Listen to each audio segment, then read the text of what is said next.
수능이 이제 여러분 코앞으로 다가왔죠. 여러분이 남은 기간 동안에 반드시 지켜야 하는 것가 있습니다.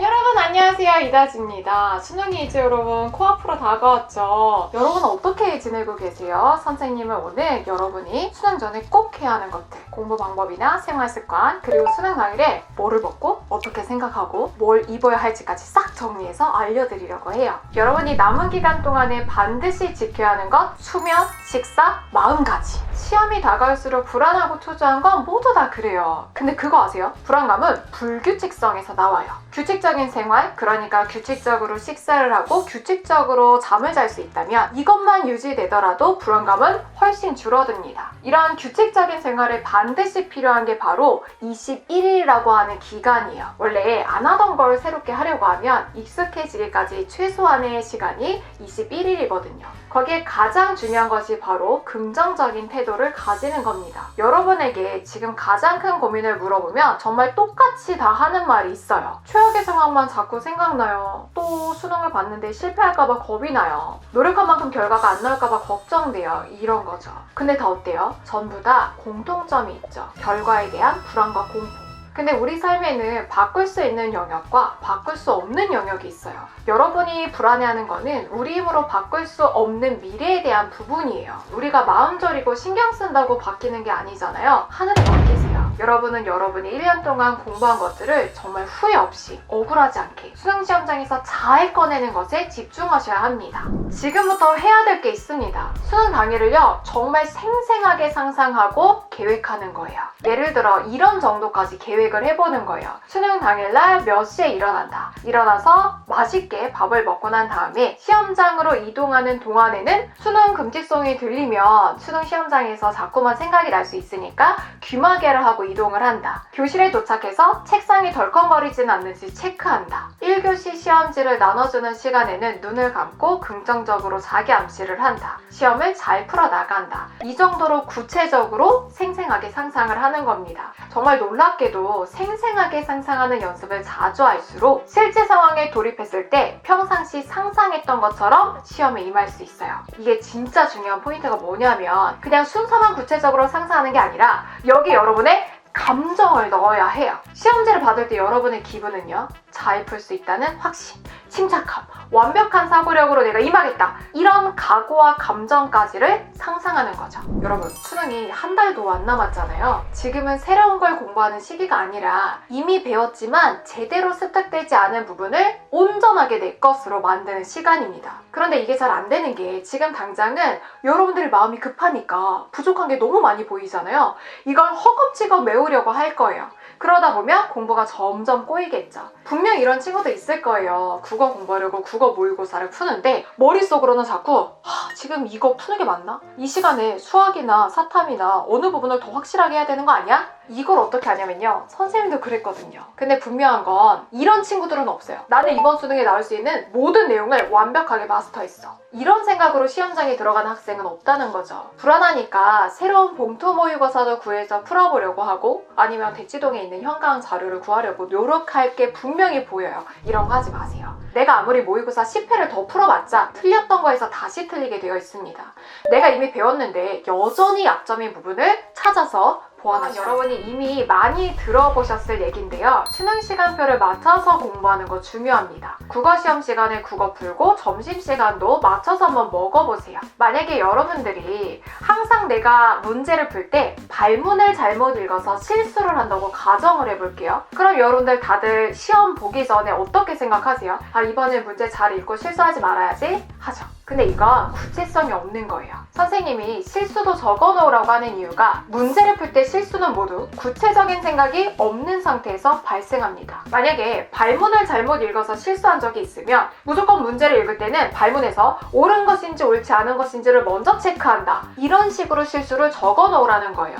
이걸 정리하고 숙지해 두셔야 합니다. 시험 당일 마인드 컨트롤 내용은 너무 많아서 제가 몇 가지를 정리해 왔습니다. 시험에서 모든 문항을 자신 있게 풀어나가지는 못할 수 있어요. 분명 찍는 문항이 나올 수밖에 없잖아요. 그럼 무조건 나는 찍었지만 맞았을 것이다 라고 생각하세요.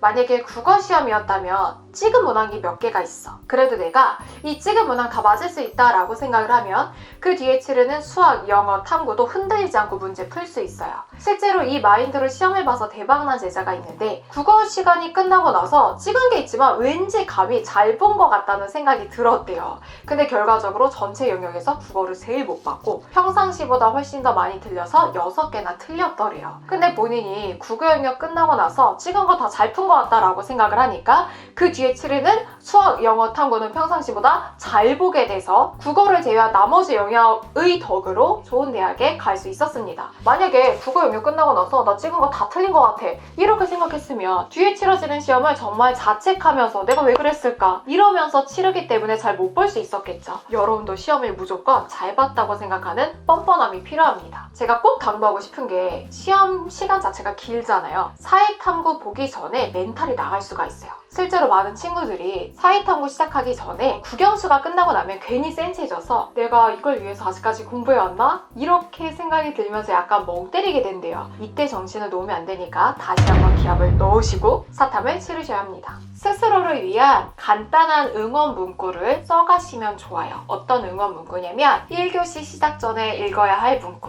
1교시 끝난 다음에 자기 자신에게 할 말, 2교시 끝나고 난 다음에 볼 문구, 3교시 시작 전에 볼 문구 이런 식으로 응원 문구를 써가시면 좋습니다. 오글거릴 수 있는데요. 그냥 마술 부리듯이 자기 자신에게 암시를 건다고 생각하면 좋아요. 예를 들어서 1교시 시작 전에 소지품 넣으라고 하기 전에 본인에게 보냈던 그 응원의 메시지를 읽는 거죠. 다지야, 지금까지 잘해왔고 잘 될 거야. 오늘이 정말 너의 최고의 하루가 되게 힘내자. 1교시 끝나고도 읽을 문구로 써가는 거예요. 내가 나한테 보낸 메시지로 몇 문제 어렵긴 했지만 괜찮게 본 것 같은데 이런 메시지를 주면 훨씬 더 힘내서 집중해서 시험 보실 수가 있습니다. 당연한 거지만 여러분 시험 당일날은요 얇은 옷을 여러 장 겹쳐 입으세요. 저는 두꺼운 후드티 하나를 입고 가서 시험 보는 내내 너무 더운데 벗지도 못했던 기억이 있어요. 입고 가면 좋을 옷으로는 지퍼가 있어서 하나하나 벗기 부담스럽지 않은 옷으로 입고 가시는 걸 권합니다. 사실 하고 싶은 말이 너무 많아요 여러분. 일단 지금은 불안하고 초조한 게 당연한 거예요. 선생님도 마지막 수능 한 달 전 이럴 때는 너무 긴장해서 헛구역질도 자주 나왔고요. 숨도 막 답답하게 쉬어지는 기분 아세요? 막 그랬던 게 기억나요. 근데 반대로 생각을 해보면 여러분 지금 태어날 수 있어요? 수능이 얼마 안 남았고 그게 내 인생에서 중요한 일이라는 걸 인식할수록 불안하고 긴장되는 게 당연한 거죠.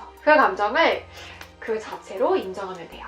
내가 나를 너무 사랑하고 나에게 좋은 미래를 만들어주고 싶다는 마음이 클수록 불안할 수밖에 없습니다. 그러니까 그런 자기 자신을 좀 안아주고 지금부터는 부정적인 단어, 생각을 완전 금지해야 합니다. 말이 씨가 된다고 하잖아요. 그리고 스스로에게 매일매일 최면을 걸어주세요. 나는 정말 오늘 최선을 다했다. 내일도 최선을 다할 것이다. 그리고 수능에서 성공할 것이다. 이맘때쯤 되면 플랜 B에 대한 생각이 자꾸 떠오르실 거예요. 만약에 내가 이번 수능에서 이렇게 공부했는데 어차피 내가 원하는 대학 못 가면 아무 의미 없지 않나? 차라리 그럴 바에 지금부터 공부해서 재수를 하거나 N수라는 게 낫지 않나? 그렇게 해서라도 내가 원하는 대학을 가는 게 맞지 않나? 이런 생각이 들 겁니다. 근데 이런 생각 자체를 냉정하지만 버리셔야 해요. 이런 생각 언제 해볼 수 있을까요? 수능까지 정말 피 터지게 해볼 거 다 해보고 난 다음에 할 수 있는 고민입니다. 지금 이런 고민이 든다는 건 건강한 자기 자신의 미래를 위한 그런 고민이 아니라 이 상황에서 도망가려고 하는 고민이에요. 플랜 B가 없다고 생각해야 현재에 집중할 수 있습니다. 지금부터 잘 집중해서 무조건 올해 수능을 잘 칠 거라고 다짐하셔야 해요. 그 생각 이외의 생각을 모두 버리세요. 사람들은요 정말 남한테 관심이 없어요. 남의 불행을 즐기고 씹는 사람들이 있긴 하죠. 근데 정말 씹는 그 순간 뿐이에요. 만약에 사람들이 뒤에서 야 누구누구 어느 대학 준비한다고 재수했다더니 이번에 수능 더 못 쳤대. 이런 소문 두렵죠. 근데 한 달 지나고 나서 다시 그 얘기 나오면 그렇게 얘기했던 사람들 그 씹었던 친구가 어느 대학 갔는지도 기억 못할걸요. 우리가 나 자신의 기대 외에 충족해야만 하는 타인의 기대는 없습니다. 내가 잘 돼서 득볼 사람은 나 하나예요. 우리가 어떤 사람이든 사랑하는 부모님의 자식이자 선생님에게는 고된 수험 생활을 잘 견뎌낸 자랑스러운 제자라는 고유의 가치는 변하지 않습니다. 선생님이 학생들이 사인해달라고 하거나 아니면 응원 문구를 써달라고 할 때 항상 써주는 문구가 하늘은 언제나 나의 편이란 문구입니다. 하늘을 수능으로 바꿔서 생각해보세요. 수능은 나의 편. 수능이 다가오는 걸 두려워하지 마세요. 수능은 여러분을 괴롭힐 적이고 두려워할 대상이 아니라 여러분의 인생을 더욱더 좋게 만들어줄 수 있는 여러분 편이라고 생각해보세요. 여러분의 노력이 자연스럽게 드러날 수 있게 도와주는 여러분 편이 여러분을 위해 다가오는 겁니다. 여러분 여기까지 잘 오셨어요. 힘들게 온 자신을 한 번만 알아주고 안아주셨으면 좋겠습니다. 저의 1년은 수능과 함께 시작해서 수능과 함께 끝이 납니다. 마지막까지 같이 힘내서 달려요. 수험생 여러분 화이팅!